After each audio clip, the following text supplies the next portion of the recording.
When your language is your weapon, you had better be good at it, especially when it's in secret code and your enemies have code cracking machines like this one. But the Navajo code is the one wartime code that was never ever broken, stumping even the most genius cryptanalysts out there. But what exactly is the Navajo code? And why was it uncrackable? And who were the code talkers anyway?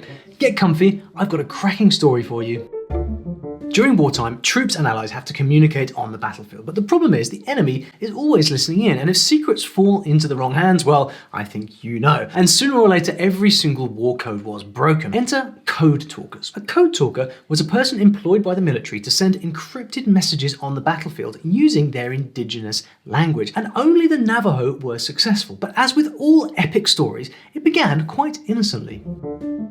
In the 1890s, there was a small boy called Philip Johnston who learned to speak Navajo so well that the tribe came to rely on him to interpret for them. His dad was a missionary who was fighting to protect the rights of the Navajo to keep their land, and Philip grew up playing with Navajo kids on a reservation, learning their language and customs. They called him the Understander, and word got around. Young Philip became so fluent in Navajo that at age 9, he was asked to do all the translating and interpreting between the Navajos and a certain President Theodore Roosevelt. That's right, 9 years old. Fast forward to adulthood and World War II. Philip Johnston was already a World War I veteran when he read a newspaper article about an armoured division in Louisiana that was trying to come up with an unbreakable code for tactical radio and telephone communications using Native American languages. And Philip knew the perfect language for that, so he told the US Marine Corps about it. They had their meetings, they got their concerns out, and then the deal was done. They decided to give his idea a try, and so a few hundred young Navajo men would be trained as code talkers. Of course, there was a field test first. I mean, these guys would be delivering actual combat messages. So 4 Navajos were asked to encode, transmit, and decode a message in 20 seconds. And they did it almost verbatim. These guys also proved that they could send messages under stress from planes, tanks, or fast-moving positions. So the game was on. The pilot project would need 30 Navajos to be trained as code talkers, and Philip was allowed to enlist them and to participate as well. But hold on a sec, there are hundreds of Native American languages. Wouldn't any of them do? No. And here's why. I think that one reason why they picked the Navajos to use the code during the war was because it is real hard to understand. Languages like Cherokee and Comanche had already been used for coding during World War I, but after the war, both Germany and Japan sent students to the US to study Native American languages. Quite cunning, and no wonder the US was nervous. They were afraid that the code would easily be cracked, but that was before they learned about the convoluted nature of the Navajo language.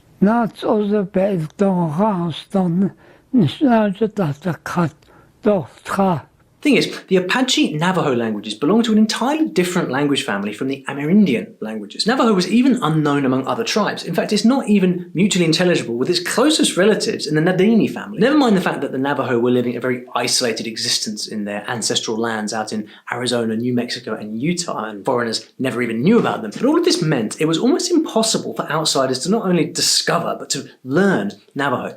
And there's more. The Navajo alphabet was only finished in 1939. So writing in Navajo was still a brand new thing, and there was absolutely nothing written or printed that would be useful to an enemy. Even the first community newspaper was only printed in the mid-40s. And I have to say, this really is language heaven for me. What do you think? Should we make a video entirely on Navajo? Let me know what you think in the comments.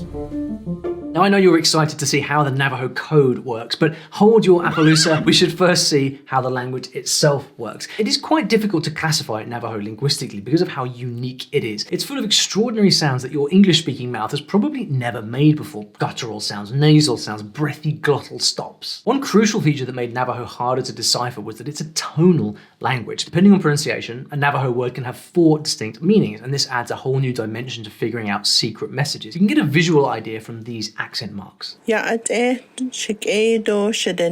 is an alphabet now, obviously, and it has 33 consonants and 12 vowel sounds. And these vowel sounds can be either short, long, or what's called overlong. As for vocabulary, do you think you can just learn the names of a few things in Navajo? Well, good luck, because the formation and meaning of words is really complex. For one, many concepts that most languages express as nouns are actually verbs in Navajo. That's right, it's not about what a thing is, but what a thing does. So something like an army tank, for example, is named with a descriptive sentence. It's a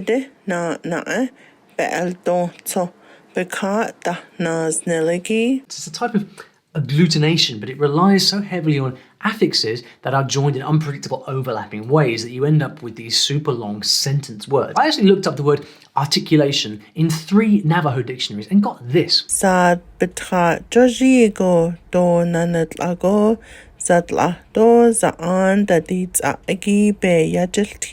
If you speak Navajo, please break that sentence down for us. Incredible and somewhat mind-numbing, but you will see in a minute how they made it work for the code language. Another interesting Navajo feature is animacy. Now, animate nouns are things that have life in them, whereas inanimate nouns are things that don't, and there's a whole hierarchy system for this concept. I wonder where ghosts fit in. Navajo also uses an uncommon point of view called the fourth person, which lets you address someone without naming them because names have power. Kind of like when we say, one would think. And if one is enjoying this video, perhaps one could click these 3 buttons.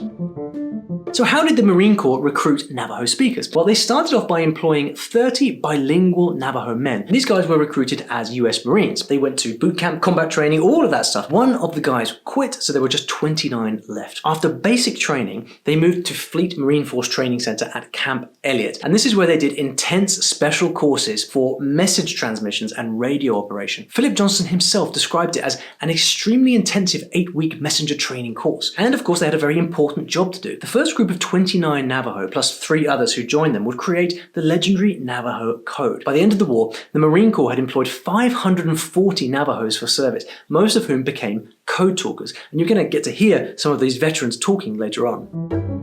Okay, so the first task was to create a foolproof code using the Navajo language as a base. The door was locked, literally, and they focused. Teamwork, turns out, was second nature to the Navajo. Now, previous war codes using native languages had consisted of between 20 and 250 terms, but these Navajo guys figured out a really complex code with over 600 terms, and it wasn't just word-for-word translations, as you're going to find out. The enemy's code experts were going to get an earful of sounds they'd truly never heard before. Just think about this for a moment. You have this unknown language that's already going to be a nightmare for enemies to translate just by itself, and then that language gets twisted into something cryptic. I mean, it really is quite brilliant. Even the other tribe members back home didn't know what this coded vocabulary meant. And it was fast. With this system, the code talkers could translate 3 lines in 20 seconds. Compare that to the existing code breaking machines that took about 30 minutes to translate 3 lines. Now, in a second, I'm going to show you exactly how the code worked, which is super interesting. But speaking of code breaking, one of the reasons that I was so fascinated in this topic is that code breaking is not too dissimilar to the way that I teach languages myself. So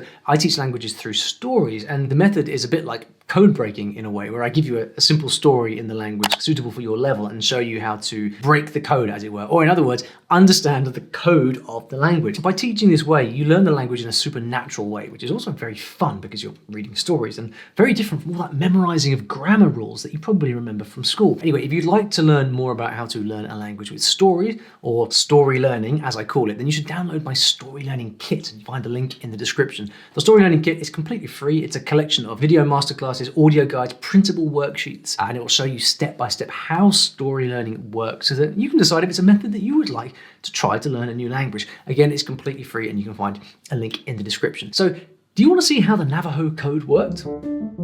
The Navajo code primarily used word association. So a Navajo word would be assigned to key phrases and military tactics. And I'm going to show you some of the exact words that they used. Now, the Navajo never actually had in their language any word for military ranks and equipment. I mean, why would they? So to start off with, they had to agree on special code references for those things. For example, a submarine became an iron fish. A fighter plane was a hummingbird. And an observation plane, well, let's hear about this one directly from a veteran. An observation plane carries no armament, doesn't pick a fight, just goes out and observes, and usually flies at night. And so we took those characteristics and said, well, those characteristics fit characteristics of an owl. Does very much the same thing.